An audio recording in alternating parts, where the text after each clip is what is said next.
Part of the modern eschatology, modern end days, end times movements that we have in America is sort of are really popular right now with all the stuff going on over in the Middle East, is primarily fueled by an interpretive system called dispensationalism. I think it's important to note, and I've taught this in other places, and you can find them. Dispensationalism is something that we do not find in church history until about 1830, maybe 1820s, but 1830 for sure, which makes you question, what did people believe for 1800 years? Not rapture, not dispensationalism.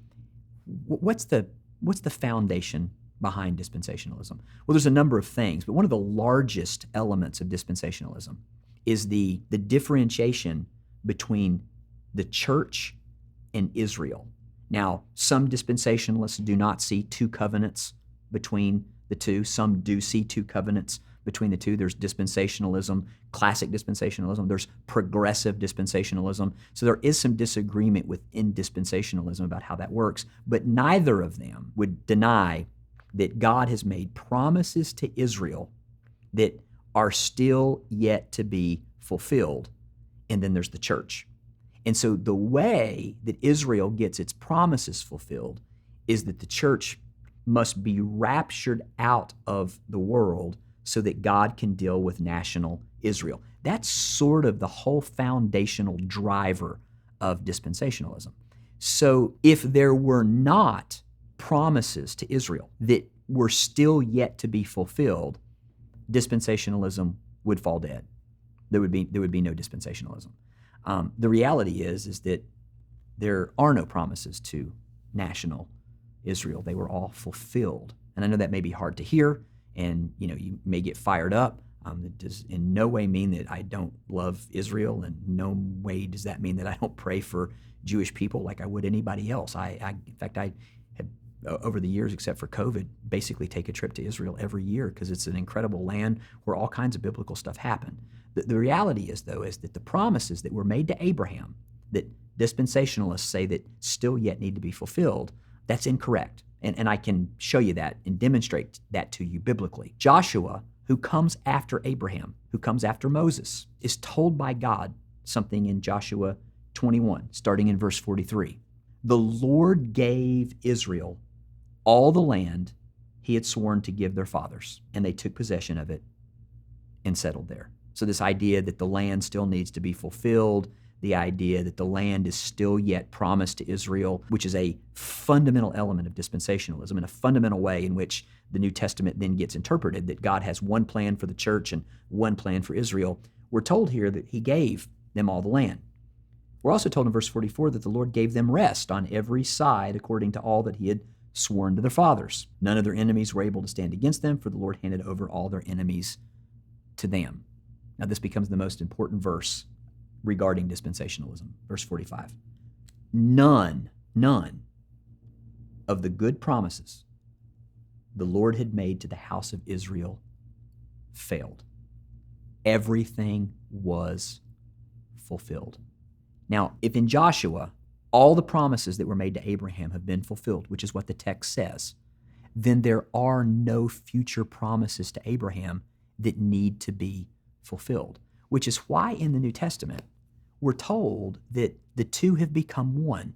You can read Ephesians 2. It's Ephesians 2, it's clear. He says there used to be a wall of separation between Jew and Gentile, but in Jesus that wall of partition has been removed, and the two have become one new man. And in the book of Ephesians, that is the church. That does not mean that the church has replaced Israel. That is a misnomer, and it's a pejorative way to bring disparaging truths, to disparage the truths that are found in Scripture, that the promises to Israel have been fulfilled. What it is a misunderstanding of who Israel is and who the people of God are. All the way through Scripture, there's only one criteria for being a child of God, period. And it has nothing to do with your race or your ethnicity.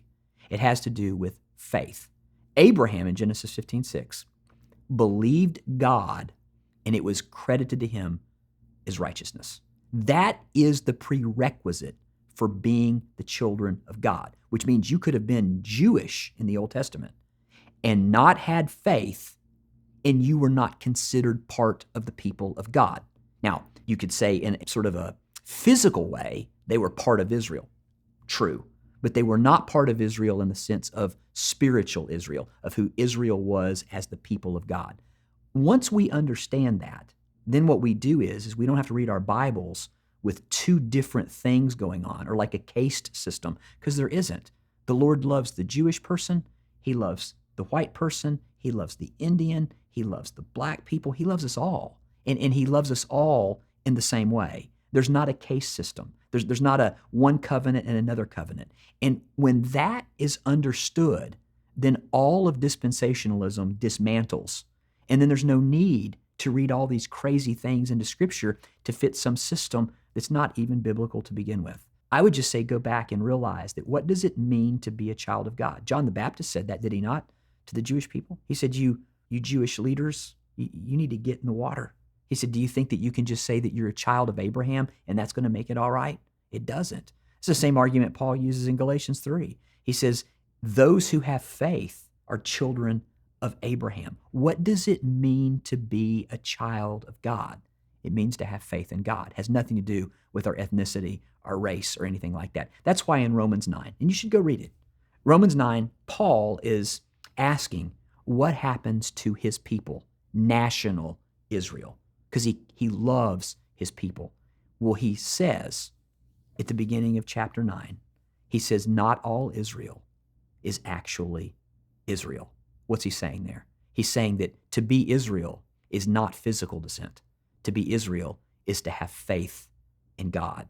And so to be Israel, to be the people of God, there hasn't been a replacement. It's been the same way from the very beginning all the way through. To be a child of God means that you have faith. That's why in Acts 7, when Stephen is talking about Israel and talking about the patriarchs, he talks about the church, the ecclesia in the wilderness. Why was there a church in the wilderness? Because to be part of the church is to be part of Israel. To be part of Israel is to be part of the church. To be part of Israel is to be the people of God. To be the people of God is to be Israel. To be the people of God is to be the church. No replacement. One plan by God throughout all of Scripture. Without faith, it is impossible to please God.